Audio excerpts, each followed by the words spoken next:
انسانیت کا جو بنیادی تعارف کروایا گیا ہے جی وہ جس طرح قرآن پاک کی ایک آیت ہے، اعوذ باللہ من الشیطان الرجیم وَلَقَدْ كَرَّمْنَا بَنِي آدم، جی کہ ہم نے بنی نوع انسان کو عزت بخشی. ٹھیک.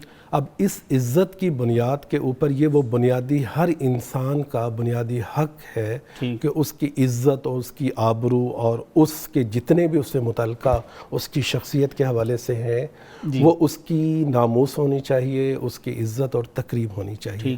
پہلی بات تو یہ. جی. دوسری بات اس حوالے سے یہ ہے جی کہ انسان ہے اور انسان سے غلطیاں ہوتی ہیں. ٹھیک. وہ کیٹیگری ہمارے اسلام نے ہمیں بتا دیا ہے کہ یہ وہ غلطیاں ہیں جن کا تعلق گناہ کے ساتھ ہے. اگر یہ گناہ ہو جاتا ہے تو اللہ تعالیٰ سے توبہ کرے، اللہ تعالیٰ غفور الرحیم ہے. بالکل صحیح. اور کچھ گناہ ایسے ہیں جن کا تعلق انسانیت کے ساتھ ہے، انسانیت کے حقوق کے ساتھ ہے. اگر وہ جرم ثابت ہوتے ہیں تو اس کو ہم جرائم کے تناظر کے اندر بات کرتے ہیں. صحیح. انسانوں کے اس دائرے کے اندر کہ کسی کے اوپر کوئی اس بنیاد کے اوپر تہمت لگانا کہ یہ فاسق ہے، یہ فاجر ہے اور یہ کافر ہے، مشرک ہے، یہ ایک بہت بڑی جسارت ہے. بالکل ٹھیک. اور اس کے اپنے رولز اینڈ ریگولیشن اس تناظر کے اندر ہیں کہ جب یہ معاملات آپ کسی کے ساتھ اس طرح کے القابات یا اس طرح کی ان کے اوپر قدغنیں لگاتے ہیں تو اس کو اگر آپ ثابت نہیں کر پاتے تو یہ آپ کے اوپر دوبارہ لوٹتے ہیں. اور اس لوٹنے کے اندر ہمارے اسلام کے اندر، قرآن اور سنت کے اندر اس کی بڑی وعیدیں آئی ہیں. تو ایسا ایک پبلک پلیسز کے اوپر ان کو اس طرح کے القابات سوشل میڈیا کے اوپر یا عام جلسوں کے اندر اس طرح کی انسانی جس کے اندر انسانیت کی توہین ہے یا کسی کے حوالے سے اس کے ایمان کے بارے میں اس کا مذاق اڑایا جاتا ہے یا کسی کی ایک پرسیپشن سے آپ اپنے پرسیپشن کے لحاظ سے اس کے اوپر فتویٰ لگا دیتے ہیں تو اس کی اجازت نہیں ہے. اسلام اس کی اجازت نہیں دیتا. اگر کہیں بات فسق و فجور کی آتی ہے تو اس کے دائرے ہیں. اس کا دائرہ ایک ذاتی دائرے سے سٹارٹ ہوتا ہے اور ایک اس کا دائرہ اسٹیٹ کے لیول کے اوپر ہوتا ہے. ان دائروں کے اندر ہمیں فاصلے رکھنے ہوں گے. فاصلے اگر ہمیں سمجھ آئیں گے تو اس تناظر کے اندر ہم بہتر طور پر کسی کے بارے میں اگر ہم نے اس کو پبلک پلیسز کے اوپر اس طرح کی ڈسکشن کرتے ہیں تو یہ بنیادی طور پر اسلام کی تعلیمات ایسی نہیں ہیں. ٹھیک. بالکل ٹھیک ہے. ڈاکٹر ظہیر صاحب اس کو تھوڑا سا آگے لے کے چلتے ہیں. اس حدیث شریف کا دوسرا حصہ ہے کہ اگر تو وہ اللہ کے نزدیک فاسق یا کافر نہیں ہیں تو پھر تم ہو جاؤ گے. تو کتنی یہ بدقسمتی ہے کہ یہ کچھ اس میں مفتیان بھی شامل ہیں، کچھ یہ پڑھے لکھے لوگ بھی شامل ہیں. تو کیا ان کو الہام ہوا ہے کہ یہ باقی جو لوگ ہیں اللہ کے نزدیک ہے نا تو اللہ نے ان کو کوئی خبر دی ہے، جبکہ ان لوگوں کی تو شرع صدر بھی نہیں ہے. یا تو اعلان کرے نا کہ میں نبی ہوں، میں ولی ہوں، اللہ نے میری شرع صدر کی ہے اور مجھے یہ علم دیا ہے کہ یہ جو مکتبہ فکر ہے یہ کافر ہیں یا مشرک ہیں.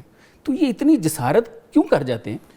بسم اللہ الرحمن الرحیم. بہت شکریہ وارث محمود صاحب، آپ نے بہت اچھا ٹاپک منتخب کیا ہے اس گفتگو کے لیے.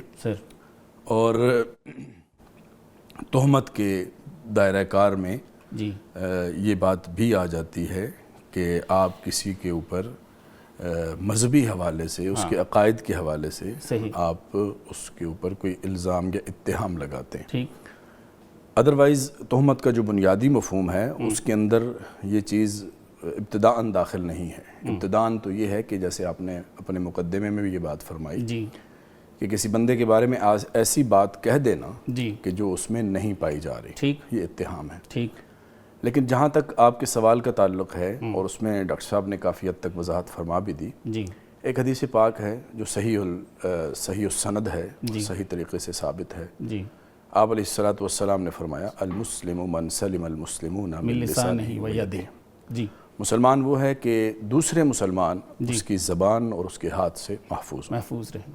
یہ تو میرا سوال تھا، آپ نے پہلے ہی لے لیا ہے. میں عرض کر رہا ہوں کہ یہ ان کے جو معاملات ہیں ان کو قرآن اور حدیث کے ساتھ آپ ذرا ٹیلی کر کے دیکھیں کہ ان کا اپنا عمل کس چیز کی گواہی دے رہا ہے؟ جی میں عرض کر رہا ہوں. جی سر. دیکھیں بات یہ ہے کہ آپ جو جن چیزوں کی طرف اشارہ فرما رہے ہیں کہ کچھ لوگ ایک دوسرے کے اوپر فتویٰ بازی کرتے ہیں اور ایک طرح سے دست و گریباں ہیں آپس میں، اس کی بنیادی اگر وجہ دیکھی جائے تو اس میں نیت کا دخل ہے. ہم دوسرے کی نیت کے بارے میں غلط فیصلہ کر بیٹھتے ہیں. بالکل ٹھیک. اور اس کی بنیاد پہ ہم کسی کو گستاخ کہہ رہے ہوتے ہیں، کسی کو بدعتی کہہ رہے ہوتے ہیں، بے ادب کہہ رہے ہوتے ہیں، مشرک کہہ رہے ہوتے ہیں. حالانکہ کسی کے بارے میں رائے قائم کرنے سے پہلے اس سے بات تو کی جائے کہ بھئی آپ کا اس میں مفہوم کیا تھا، مقصد کیا تھا. یہ جو بات آپ نے فرمائی ہے جو ہم تک پہنچی ہے، اس کی تصدیق ضروری تھی. دیکھیں قرآن نے ایک دستور بتایا ہے کہ ایمان والو جب تمہارے پاس کوئی بات پہنچے فتبینوا، اس کی تحقیق کرو. اب ہوتا یہ ہے کہ ایک بندے کے پاس ایک بات پہنچی کہ جی فلاں صاحب کا ماننا یہ ہے، فلاں مکتب فکر کا ماننا یہ ہے، فلاں اسکول آف تھاٹ کا ماننا یہ ہے، اور ادھر سے دوسرے صاحب نے وہ بات سنی اور اس کے اوپر حکم جاری کر دیا. حالانکہ پہلی ذمہ داری یہ تھی کہ پوچھا جائے، ان سے تحقیق کریں کہ بھئی آپ کی یہ رائے ہے یا نہیں ہے، اور اگر یہ رائے ہے تو کس بنیاد پہ ہے، آپ کے پاس کون سے نصوص ہیں، آیات ہیں، حدیث ہیں، بتائیے. اگر بالفرض وہاں پر بھی اطمینان نہیں ہوتا تو پھر بھی سوشل میڈیا یا پبلک پلیسز اس کا میدان نہیں ہے کہ وہاں پر گفتگو کی جائے، بلکہ اس میں پھر اہل علم کے درمیان اس بات کو رکھا جائے کہ بھئی یہ رائے پائی جا رہی ہے اور اس رائے کے بارے میں متفقہ ایک جیسے کہتے ہیں کہ ایک بیانیہ ڈیولپ ہو جائے، ایک نیریٹو پیدا ہو جائے اور اس کے بعد اس کو بیان کیا جائے. ایسے نہیں کہ ایک بندے کے پاس ایک بات پہنچی جی فلاں صاحب یہ کہہ رہے تھے، اس بنیاد پہ اس نے اپنی ایک رائے بنا لی اور اس کو پھر بجائے کسی تحقیق کے، تصدیق کے، پبلکلی اس کو امت میں فتنہ کھڑا کر دیا. اور اس کا نتیجہ یہی ہوگا کہ امت کے اندر پہلے ہی تقسیم بہت ہو چکی ہے، اور پھر یہ ہے کہ ایک تعبیر کی بنیاد پہ اور انتہائی چھوٹی چھوٹی باتوں میں، جزیات کے اندر، دیکھیں بنیادی جو ہمارا ایمانیات کا سیٹ اپ ہے اس میں ساری امت متفق ہے، سب کا ایک ہے ظاہر. تو تھوڑی بہت تعبیر کے اندر اختلاف ہوتا ہے اور اس تعبیر کی اختلاف کی بنیاد پہ اتنی بڑی بات کہہ دینا، یہ میں سمجھتا ہوں کہ ایک بہت بڑی جسارت ہے. اس سے اجتناب ضروری ہے، اور اس کو اگر آپ لنک کریں گے اگین اپنے ٹاپک کے ساتھ تو وہ یہی ہے کہ آپ کسی کے بارے میں وہ رائے قائم کر رہے ہیں جو اس کی رائے نہیں ہے. بالکل ٹھیک. یہ اتہام ہے، اتہام ہے. بالکل ٹھیک. ڈاکٹر طیب صاحب یہ فرمائیے کہ قرآن اور حدیث تو بے شمار چیزیں ایسی ہیں کہ جن کو بندہ دیکھتا ہے نا تو پھر یہ ان کے معاملات دیکھتا ہے تو ہم جیسا سادہ بندہ جو ہے وہ تو تڑپ کے رہ جاتا ہے، پریشان ہو جاتا ہے. یہ آیت جو ہے کتنی مشہور ہے، وہ عام بچے کی زبان پہ ہے، وَاعْتَصِمُوا بِحَبْلِ اللَّهِ جَمِيعًا وَلَا تَفَرَّقُوا، اللہ کی رسی کو مضبوطی سے پکڑ لو اور تفرقے میں نہ پڑنا. تو کیا فرماتے ہیں جب ان کے یہ معاملات ہیں اور نئی نسل کو تو یہ انہوں نے بالکل گمراہ کر کے رکھ دیا کہ جی یہ کافر ہے، یہ کافر ہے. ان کی نہ تو اتنی تحقیق ہے، نہ ان کا اتنا علم ہے، وہ تو کسی نہ کسی چیز پہ لگیں گے. تو کیا یہ جو وَلَا تَفَرَّقُوا ہے یہ ان نام نہاد علماء کا جو اپنا عمل ہے وہ قرآن کے خلاف نہیں ہے؟ اس سے تفرقہ نہیں پیدا ہو رہا ہمیں؟ اس تفرقے کے حوالے سے قرآن پاک نے ایک سورۃ القصص کے اندر وضاحت کی ہے کہ یہ فرقے کیوں پیدا ہوتے ہیں. ٹھیک ہے. ان میں سے ایک فرقے کی وجہ یہ بتائی گئی ہے، قرآن پاک میں ارشاد ہے ان فرعون علا فی الارض وجعل اہلہا شیعا یستضعف طائفۃ منہم یذبح ابناءہم ویستحیی نساءہم. ٹھیک. کہ معاشروں کے اندر جب دو بنیادی انسانی سوسائٹی کے اندر دو بنیادی حقوق ان کو نہیں ملتے تو معاشرے کے اندر وہ جڑ پکڑ جاتا ہے کہ آگے لوگ اپنے اپنے فرقے کی بنیاد کے اوپر ان محرومیوں کے تناظر میں ان کو کیش کرنے کی کوشش کرتے ہیں. ٹھیک. اور ان دو چیزوں کو سورۃ القریش کے اندر بیان کیا گیا کہ فَلْيَعْبُدُوا رَبَّ هَذَا الْبَيْتِ الَّذِي أَطْعَمَهُم مِّن جُوعٍ وَآمَنَهُم مِّن خَوْفٍ. کہ جب معاشرے کے اندر فیئر ہو، خوف ہو، اور معاشرے کی جو بنیادی ضروریات ہیں ان کی بنیادی ضروریات جب پوری نہیں ہوتی تو معاشرے کے اندر ایک ایسا فیول پیدا ہو جاتا ہے کہ جس کی بنیاد کے اوپر سراؤنڈنگ میں وہ افراد یا وہ گروپس جو معاشرے کے اندر انتشار پیدا کرنا چاہتے ہیں ان کو فیول مل جاتا ہے.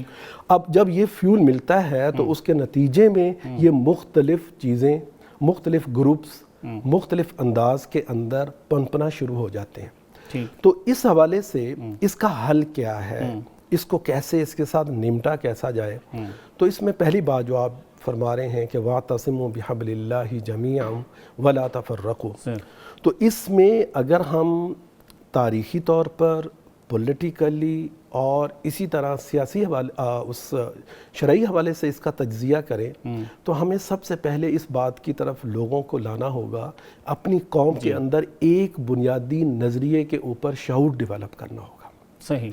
اور ہم اس بنیادی نظریے کو عقیدہ توحید کہتے ہیں, یونٹی کا جو یہ بنیادی کس کی ذمہ داری آپ سمجھتے ہیں؟ محراب و ممبر کی سمجھتے ہیں, اسٹیٹ کی سمجھتے ہیں, کیسے ارشاد فرمائیں گے؟ یہ مختلف حیثیتوں کے اعتبار سے مختلف ذمہ دار لوگ ہیں. اب مثال کے طور پر اگر ہم ٹاپ سے باٹم لیں تو پہلے درجے کے اندر اسٹیٹ کی ذمہ داری یہ ہے کہ معاشرے کے اندر جو سب سے زیادہ انتشار پیدا کرنے والے عناصر ہیں یا وہ بنیادی ایشوز ہیں ان کو سالو کرے. اور وہ بنیادی ایشو دو ہیں. ایک ہے سوسائٹی کے اندر پیسفل سوسائٹی, اور دوسری پراسپرس سوسائٹی. یہ دو چیزیں اسٹیٹ کی ذمہ داری ہے. اس سے نچلے درجے کے اندر جب ہم آتے ہیں تو اب یہاں پر ہم اپنی ذمہ داریوں کو نیچے شفٹ کرتے جاتے ہیں. اب یہاں پہ اگلا جو کام آئے گا ذمہ داری وہ ایجوکیشنل سسٹم کی آئے گی کہ آپ کا جو ایجوکیشن سسٹم ہے, آپ کا جو کریکولم ہے, اس کے اندر ہمارے بچوں کو, ہماری عوام کو اس کے ذریعے سے شعور دیا جائے کہ انسان کی قدر کیا ہے, انسانی سوسائٹی جب اکٹھی رہتی ہے تو اس کی اخلاقی قدریں کیا ہوتی ہیں.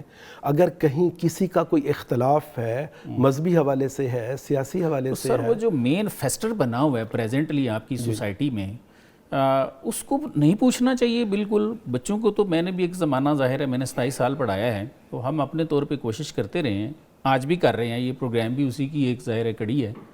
جو ایک ناسور ہم نے پال کے اتنا بڑا کر لیا ہے, ٹھیک ہے, آگے ہم نئے بچوں کو تو چلیں بتاتے رہیں, تو یہ جو کچھ پھیلا رہے ہیں اس کا کیا کرنا چاہیے؟ اس میں والد صاحب, اس میں بنیادی طور پر جو میں اس کو میری انڈرسٹینڈنگ کے مطابق کہ ہم لوگ جو ایجوکیشنل سسٹم کے اندر ہمیں یہ وہ بنیادی چیز ہے جس کو سکھانے کی ضرورت ہے, کیونکہ انہی اسکول کالج یونیورسٹیز کے بچوں نے سوسائٹی کا حصہ بننا ہے. اور ظاہر ہے یہ جو استاد تھے یہ بھی کسی زمانے میں ایجوکیشن کا سسٹم تھے اور اس سسٹم کا حصہ تھے, اس کے اندر وہ اپنا کردار.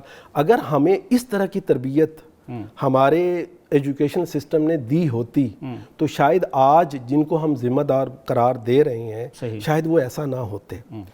اگر میں مزید آپ مجھے اجازت دیں تو میں اگلی بات کرنا یہ چاہتا ہوں کہ جب ہم اپنی تعلیم و تربیت کے تناظر کے اندر ہم بات کرتے ہیں تو اگر ہم مدرسہ ایجوکیشن کی بات کریں تو اس مدرسہ ایجوکیشن کے اندر بھی اسٹیٹ کے اندر رہتے ہوئے ہم نے مختلف اسکول آف تھاٹ رکھے ہیں. اب وہ مدرسہ میں پڑھنے والا جو بچہ ہوگا وہ کس ذہنیت کے ساتھ آئے گا اس کو ہم بڑی اچھی طرح سمجھ سکتے ہیں کہ وہ اگر ایک خاص اسکول آف تھاٹ سے تعلق رکھتا ہے, اس کی جو تربیت ہوئی ہے وہ اسی تناظر میں آگے چلے گا. ہر اسکول آف تھاٹ کے اس حوالے. اسی طرح اگر ہم اپنے عصری تعلیمی اداروں کے حوالے سے, اپنے اسکول کالج یونیورسٹیز کے حوالے سے دیکھیں گے تو ہمارے ہاں 18 قسم کے ایجوکیشنل سسٹم ہیں. ہم نے اس کے اندر, اب وہ بچہ جب اس طرح مختلف سکولز آف تھاٹ کے ذریعے سے آ رہا ہے, اب یہاں نیچے سے لے کر ٹاپ تک جتنے بھی گورنمنٹ اسکول سے لے کر پرائیویٹ یونیورسٹیز تک یا گورنمنٹ یونیورسٹیز تک, اب اس لیول کے اندر جو بچے مختلف سکولز آف تھاٹ سے اپنی اسٹڈی کریں گے تو وہ پہلے سے ہی ایک دوسرے کے اندر ان کا کمپرومائز ختم ہو چکا ہے. اب یہاں پہ ان کو اکٹھے کرنا, یہ ذمہ داری اصل میں ہماری ایجوکیشنل سسٹم کی ہے کہ آپ پہلے درجے کے اندر ان کو سسٹم تو ایک دیں, جو آگے جس اسپیشلائزیشن میں آگے بڑھنا چاہتا ہے اس کو آپ موقع دیں, لیکن بیسک ایلیمنٹس کو جو ایجوکیشن کا جو بنیادی مواقع ہیں وہ سب کو تو ایکول دیں. ناظرین ایک وقفہ لیتے ہیں, وقفے کے بعد دوبارہ حاضر ہوتے ہیں.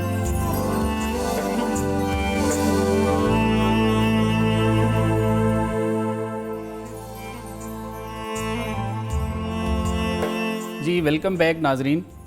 ڈاکٹر ظہیر صاحب یہ ارشاد فرمائیے کہ کتاب الجہاد بخاری شریف, اس میں ایک حدیث شریف ہے کہ آپ صلی اللہ علیہ وسلم نے ارشاد فرمایا کہ وہ لوگ جو زبان سے اسلام کا اقرار کر رہے ہیں ان کے نام لکھ لو، میرے لیے ان کے نام لکھ لو۔ پھر دوسری حدیث شریف ہے کہ آپ صلی اللہ علیہ وسلم نے ارشاد فرمایا کہ جو ہماری طرح قبلہ رخ ہو کے نماز پڑھے اور ہمارا ذبیحہ کھا لے وہ مسلمان ہے۔ ایسی ہے۔ آج بھی اگر آپ غیر مسلم کسی کو دعوت دیتے ہیں تو کیا پڑھاتے ہیں اس کو؟ اشہد ان لا الہ الا اللہ و اشہد ان محمد عبدہ و رسولہ۔ اللہ کی گواہی دینی ہے، محمد صلی اللہ علیہ وسلم کی گواہی دینی ہے، تو مسلمان ہے۔ تو کیا ہمارا کوئی مکتبہ فکر ایسا ہے جو اللہ کو نہیں مانتا اور حضور صلی اللہ علیہ وسلم کو نہیں مانتا؟ تو مسلمانی میں تو یہ سارے جو ہیں ان کو کس طرح سے یہ لوگ پروو کر دیتے ہیں یا کہہ دیتے ہیں؟ کیا ان کا نالج جو ہے وہ اتنا کم ہے، یا اس میں دیکھتے ہیں کہ ان لوگوں کے ہیں چینلز، یہ اپنے ان چینلز کی کمائی جو ہے اس کے لیے، ویوز کے لیے یہ اتنے اندھے ہو گئے ہیں کہ کہتے ہیں جی قیامت کس نے دیکھی ہے، موت کس نے دیکھی ہے، پیسہ تو آئے نا۔ کیا فرماتے ہیں؟ اس حد تک بالکل آپ کی بات درست ہے، بلکہ ایک حدیث پاک کے اندر آتا ہے، صحیح بخاری کی ہی حدیث ہے کہ غزوے کے اندر جی ایک صحابی نے ایک کافر کو جو قتل کرتے ہوئے آخری وقت انہوں نے کلمہ پڑھ لیا اس میں، تو آپ علیہ السلام کو جب پتہ چلا کہ صحابی نے اس وقت اس کو قتل کیا جب وہ کلمہ پڑھ رہا تھا، تو صحابی سے وضاحت طلب کی گئی، تو انہوں نے عرض کیا یا رسول اللہ اس نے اوپر سے پڑھا تھا، ڈر کی وجہ سے، ڈر کی وجہ سے، آخری وقت کی وجہ سے۔ آپ نے فرمایا کیا تم نے اس کا سینہ کھول کے دیکھا، چاک کر کے دیکھا، دل چیر لیا تھا کہ تمہیں پتہ تھا کہ وہ دل سے پڑھ رہا ہے یا اوپر سے پڑھ رہا ہے؟ تو ہمارے لیے تعلیمات تو یہی ہیں کہ ہمارے مذہب اسلام میں ظاہر کا اعتبار ہے، خاص طور پہ عقیدے کے حوالے سے اور حکم لگانے کے حوالے سے، بالکل ٹھیک، کہ ایک بندہ آپ کے سامنے یہ وضاحت کر رہا ہے کہ جی میں اس کلمے کا اقرار کرتا ہوں، اور جو بنیادی 5-7 باتیں ہیں ایمانیات کی، آمنت باللہ وملائکتہ وکتبہ ورسلہ والیوم الآخر والقدر خیر وشر من اللہ تعالی والبعث بعد الموت، اور یہ سورہ نساء کی ایک آیت کے اندر یہ اسی ترتیب سے مذکور بھی ہیں۔ جو ان پر ایمان لے آتا ہے تو اس کو اللہ رب العزت نے مخاطب کیا ہے یا ایھا الذین آمنوا کہہ کر، ایسے ٹھیک ہے جی۔ اب کسی کو یہ حق نہیں پہنچتا، چونکہ یہ اصول دین ہے، یہ اساس ہے، یہ بنیاد ہے، بالکل ٹھیک، اس پر جو آ گیا ہے نا اس پر کم از کم کفر کا یا شرک کا یا اتنا بڑا فتویٰ نہیں لگایا جا سکتا۔ کس طرح لگا سکتے ہیں بھئی؟ مسجدیں ان کی آپ کے سامنے ہیں جی، نمازیں وہ کیا وہ قبلہ رو ہو کے نمازیں نہیں پڑھتے؟ اتنا ہی ٹھیک ہے، میں مانتا ہوں جی ہر مسجد والے نے لکھ لیا نا باہر کہ جامعہ مسجد حنفی، جامعہ مسجد اہل حدیث، نمازیں تو پڑھتے ہیں نا سارے، درست بات ہے، لیکن اس میں ایک پہلو یہ بھی سامنے رہنا چاہیے کہ اب جو حالات جس طرف جا چکے ہیں اس میں الحمدللہ ایک جسے کہتے ہیں کہ ٹھنڈی ہوا کا جھونکا اس طرح سے ہے کہ اب متانت اور سنجیدگی ہمیں نظر آنا شروع ہوئی، بہت سارے لوگ اس میں اپنا رول پلے کر رہے ہیں، اور وحدت امت کے اوپر بھی کام ہو رہا ہے، اور دوسروں کی تکفیر یا تفسیق یا اس کے بارے میں کوئی بڑا حکم لگانے سے اجتناب کرنے کی ترغیب بھی دی جانا شروع ہو گئی ہے۔ اس کی وجہ یہ ہے کہ جب کسی غیر مسلم کے ساتھ بات ہوتی ہے تو وہ یہ نہیں دیکھتا کہ اگلا کس فرقے سے ہے، وہ مسلمان سمجھ رہا ہوتا ہے۔ یہ ہم ہی ہیں جو ایک دوسرے کے بارے میں رائے رکھتے ہیں، وہ ہم سب کے بارے میں ایک ہی رائے رکھتے ہیں۔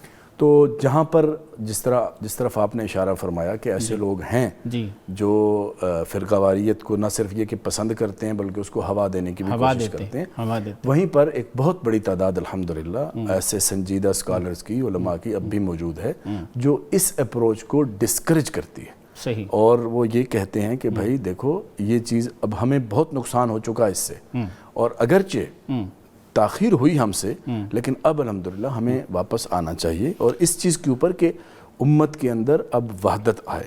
اور آپ کو بڑے ادب سے روکوں گا، کیا جن کا آپ ان علماء کا فرما رہے ہیں کہ جی اکٹھے ہو رہے ہیں، تو کیا انہوں نے یہ جو لوگ بول رہے ہیں سوشل میڈیا پہ، کیا انہوں نے ان کو بھی کہیں کسی فورم پہ بلایا ہے یا ایڈریس کیا ہے یا ان کو بتایا کہ یار یہ تم کس طرف لے کے جا رہے ہو؟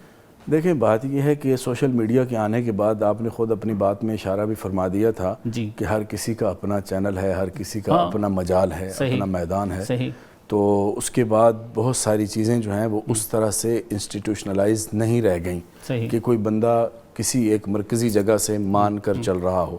ہر بندہ اپنی بات، اپنی انڈرسٹینڈنگ جو بھی اس کی ہے وہ بیان کرنا اپنا فرض سمجھتا ہے، اور اس کی تنقیح یا اس کی توضیح یا اس کی وضاحت اپنے بزرگوں سے اور اپنے اکابر سے کروانا ضروری نہیں سمجھتا.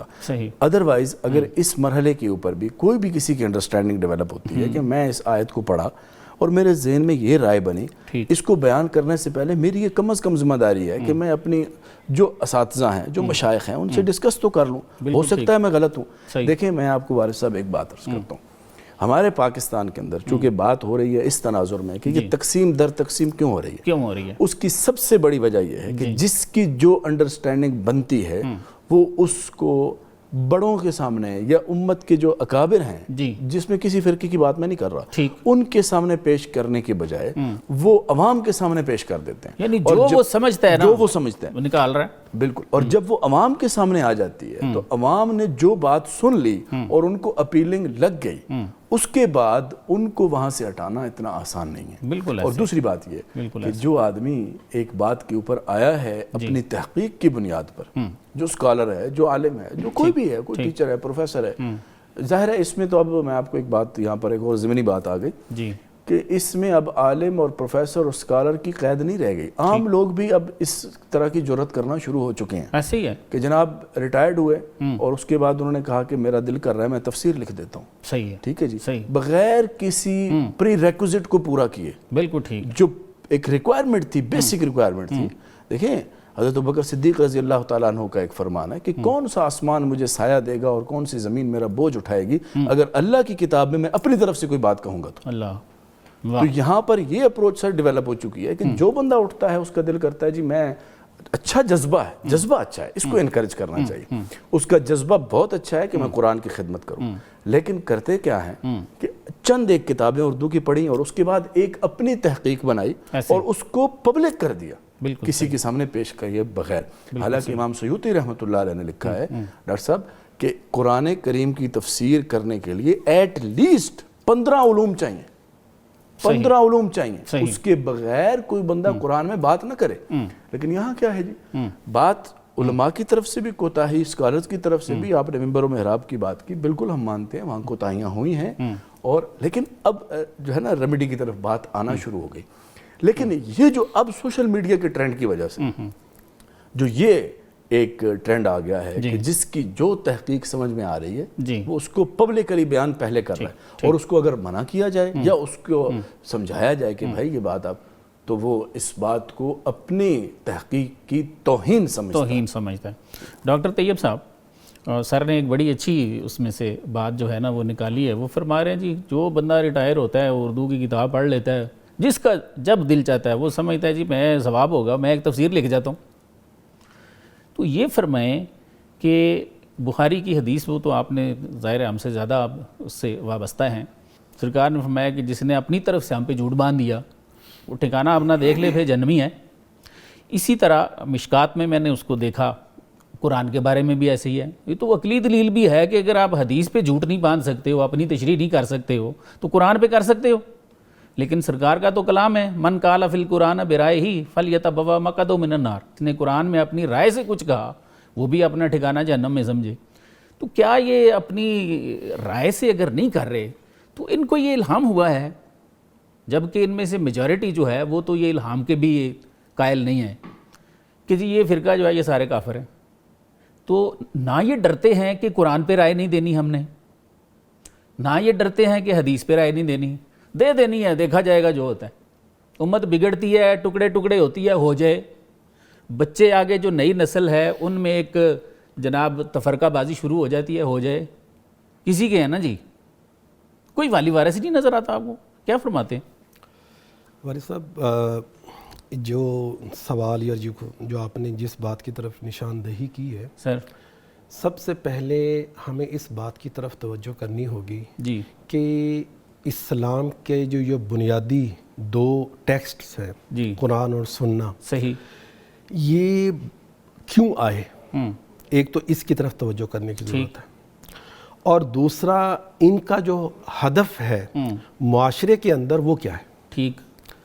اگر ہم اس تناظر کے اندر، اس گفتگو کے تناظر کے اندر اگر ہم قرآن اور سنہ کا ہدف طے کریں تو وہ بنیادی طور پر بقول امام شاہ ولی اللہ رحمۃ اللہ علیہ وہ 4 بنیادی اخلاق ہیں جو انسانی سوسائٹی کے اندر اس قرآن اور سنت کے نتیجے میں پیدا ہونے چاہیے. ٹھیک. پہلا خلق ہے طہارت کا، ٹھیک، پاکیزگی کا. صحیح. پاکیزگی ظاہری بھی ہے اور باطنی بھی ہے. اور جس حقد اور حسد کی طرف ہم یہاں پہ گفتگو کر رہے ہیں کہ اپنے اندر ہم دوسرے فرقوں کے حوالے سے جو بغض اور حسد رکھتے ہیں، اس کی پاکیزگی بھی اس کا ہدف ہے، نمبر 1. نمبر 2، قرآن و سنت کا جو بنیادی دوسرا خلق پیدا کرنا چاہتا ہے وہ ہے اخبات اللہ. اخبات اللہ کا مطلب ہے سبجوگیشن ان فرنٹ آف اللہ تعالیٰ، کہ آپ انسان اللہ تعالیٰ کے سامنے آپ نے اس سوسائٹی میں رہنے کے لیے اپنے آپ کو خدا کے سامنے جھکائیں. ٹھیک.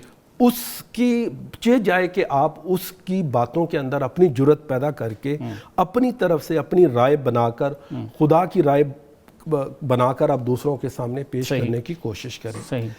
تیسری چیز جو یہ ٹیکسٹ ہمارے اندر پیدا کرنا چاہتے ہیں اس کو شاہ ولی اللہ رحمۃ اللہ نے فرمایا سماحت کا خلق.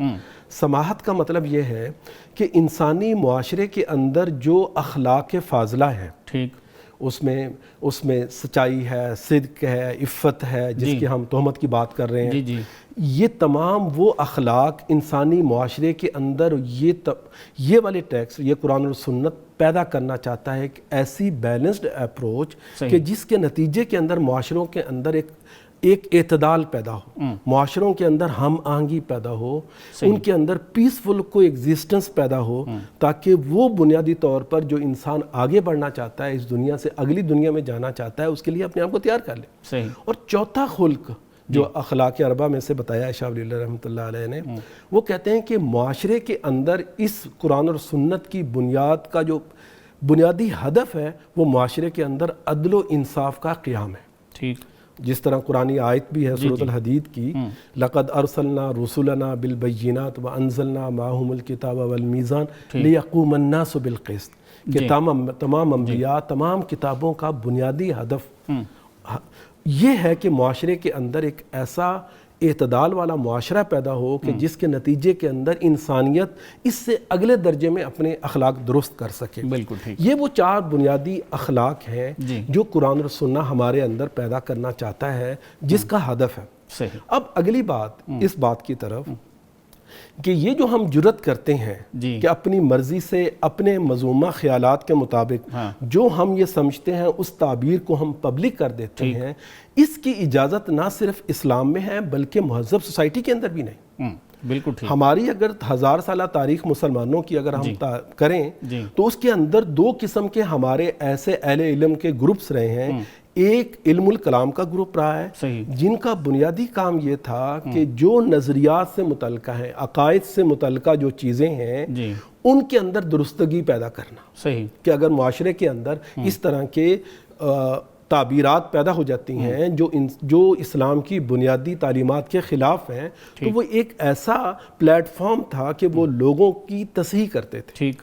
اور دوسرا ہمارا جو اس میں پلیٹ فارم تھا وہ معاشرے کے اندر جو قانون سازی ہوتی تھی اس کے لیے کردار ادا کرتے ہیں، جسے ہم مکاتب فکر، فقہ کے مکاتب فکر کہتے ہیں. اب وہ ان کا کام یہ تھا کہ معاشرے کے اندر جو معاشرتی حقوق ہیں، سیاسی حقوق ہیں، اسی طرح معاشرتی حقوق ہیں، ان کو ایڈریس کر کے معاشرے کے اندر جتنی بھی چیزیں ہیں ان کو ایڈریس کرنا ہے. اب مسئلہ اس میں یہ آ گیا. ڈاکٹر صاحب آپ کو روکوں گا، وقفے کے لیے کہا جا رہا ہے. ناظرین ایک وقفہ لیتے ہیں، وقفے کے بعد دوبارہ حاضر ہوتے ہیں.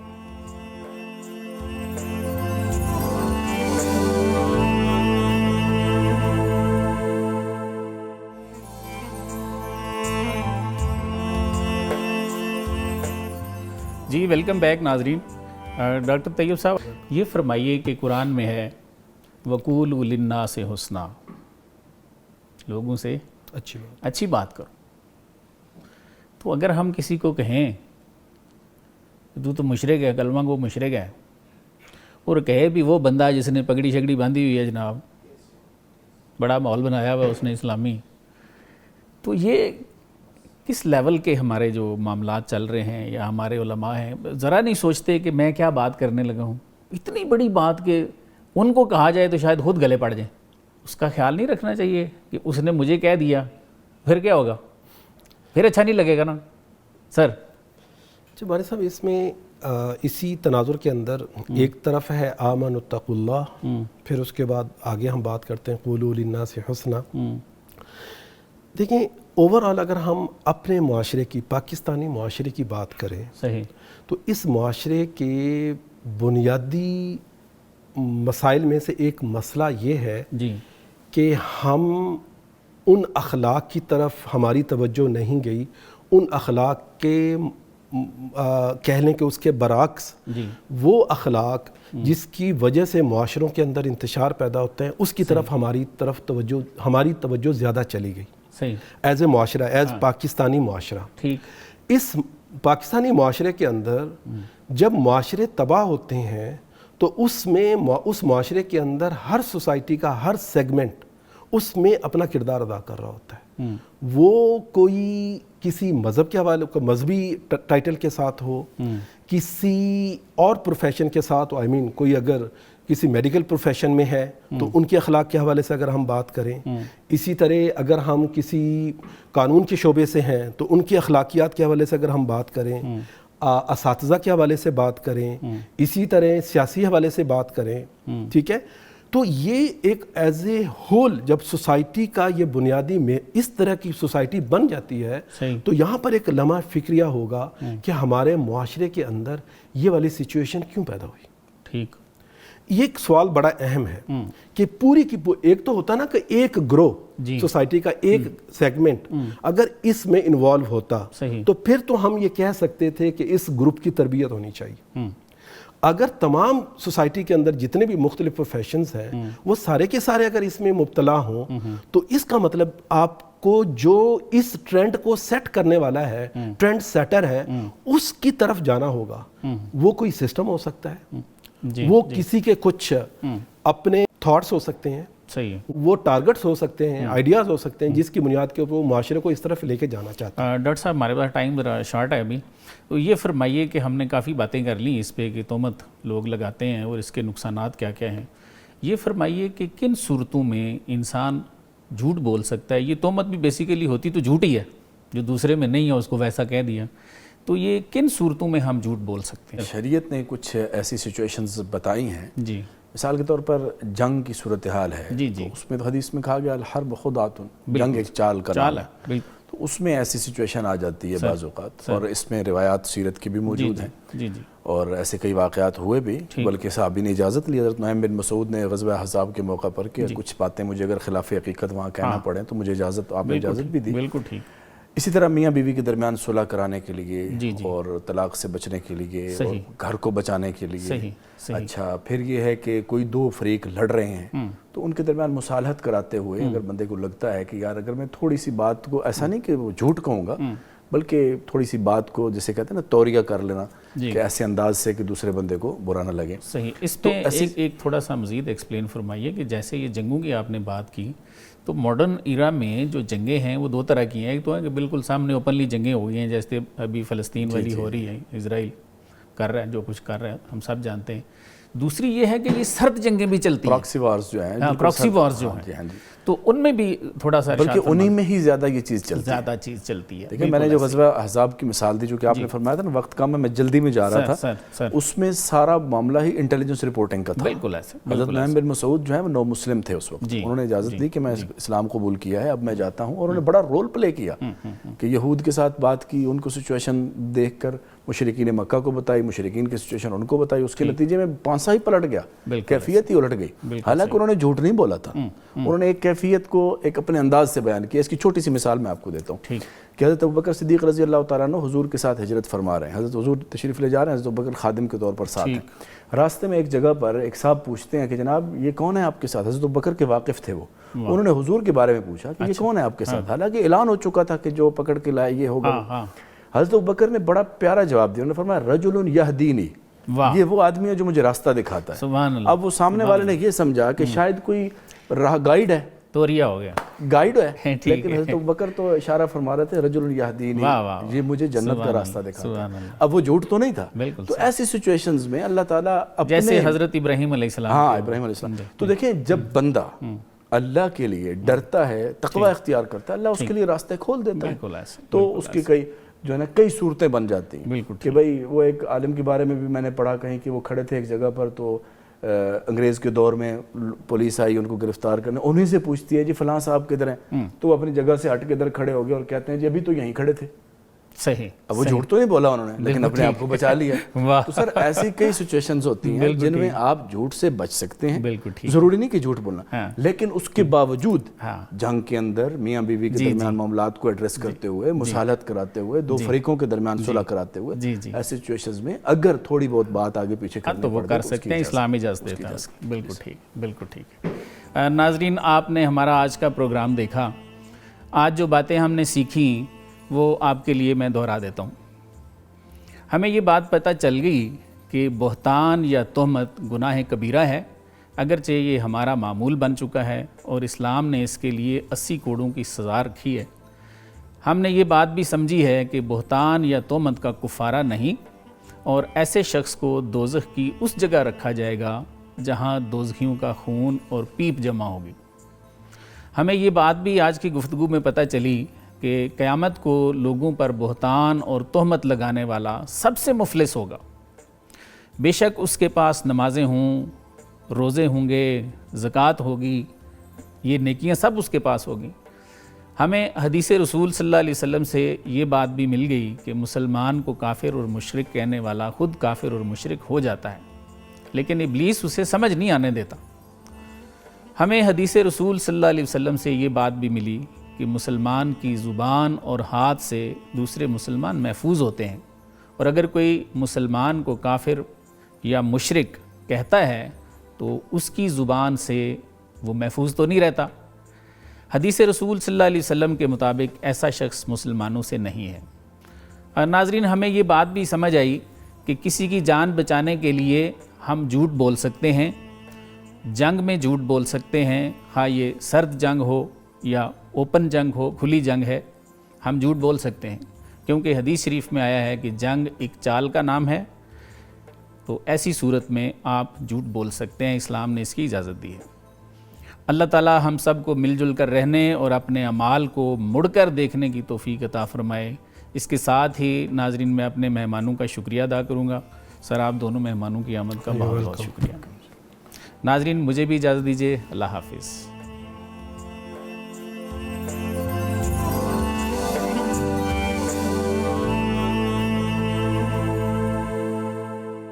اب خبر آپ کی دسترس میں، ہر وقت بر وقت. ابھی سنو نیوز کے یوٹیوب چینل کو سبسکرائب کیجئے، بیل آئیکن پر کلک کیجئے اور باخبر رہیے ملکی اور بین الاقوامی حالات سے یقین کے ساتھ.